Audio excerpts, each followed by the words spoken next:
جو شخص عقل رکھتا ہے وہ اکثر خاموش رہتا ہے۔ خاموشی فکر کی کھیتی اور دل میں کھوٹ رکھنا برائی کا بیج ہے۔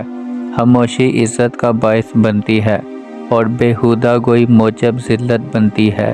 زبان بند رکھنا بیہودہ بکواس سے اچھا اور فضول گوئی دل میں کینہ رکھنے سے بہتر ہے۔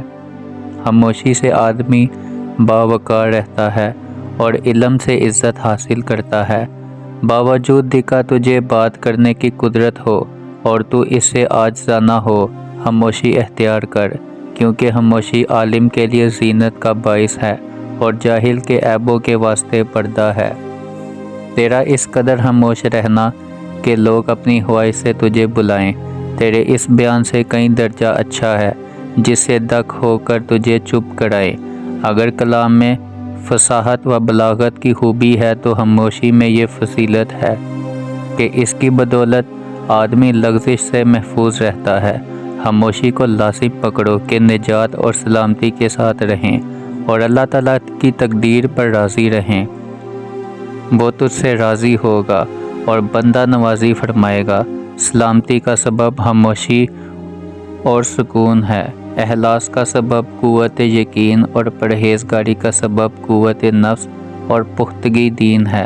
جو شخص شر کو برا سمجھتا ہے وہ اس سے بچا رہتا ہے، اور جو شخص لوگوں پر رحم کرتا ہے اور خاموش رہتا ہے وہ سلامتی کی نعمت پاتا ہے، اور جو شخص خاموش رہ کر سلامت رہے وہ اس شخص کے برابر ہے جو کلام کرنے سے فائدہ اٹھائے۔ خاموشی علم کی زینت اور بردباری کی علامت ہے اور اظہار کرم کا اعلیٰ درجہ اور نہایت اچھی خصلت ہے۔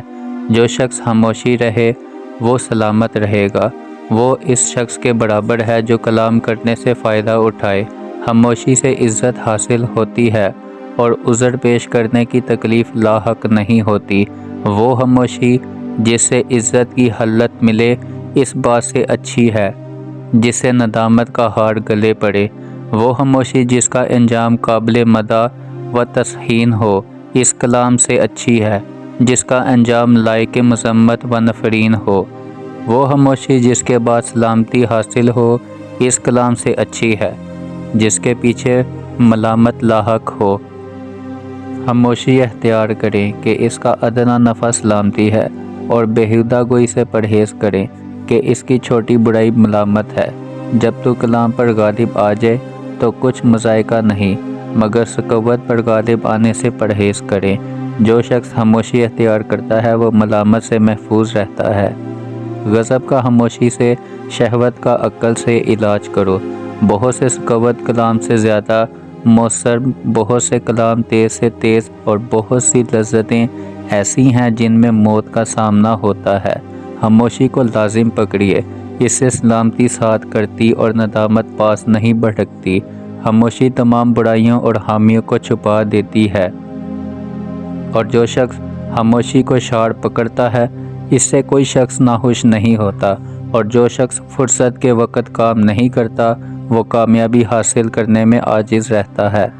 مطلوب کے فوت ہونے کے برابر کوئی حسرت نہیں، اور خاموشی کے برابر کوئی عزت اور کلام نہیں۔ حضرت علی رضی اللہ تعالیٰ عنہ نے اپنے غلام قنبر رحمۃ اللہ سے فرمایا، اے قنبر، اپنے گالی دینے والے کو چھوڑ دو اور اس کو بھلا دو، اس طرح تو رحمان کو راضی کرے گا، اور شیطان کو غضبناک اللہ تعالیٰ تمہارے گالی دینے والے کو خود سزا دے گا، کیونکہ بیوقوفوں کی یہی سزا ہے کہ ان سے الجھنے کے بجائے خاموشی اختیار کی جائے۔ ہمیشہ خاموشی اختیار کرو کہ تیری فکر میں نور پیدا ہو۔ تمام عمر خاموشی اختیار کر کہ تمہاری حالت کو عروج حاصل ہو۔ وہ خاموشی جس سے وقار حاصل ہو اس گفتگو سے اچھی ہے جس سے عار لاحق ہو جائے۔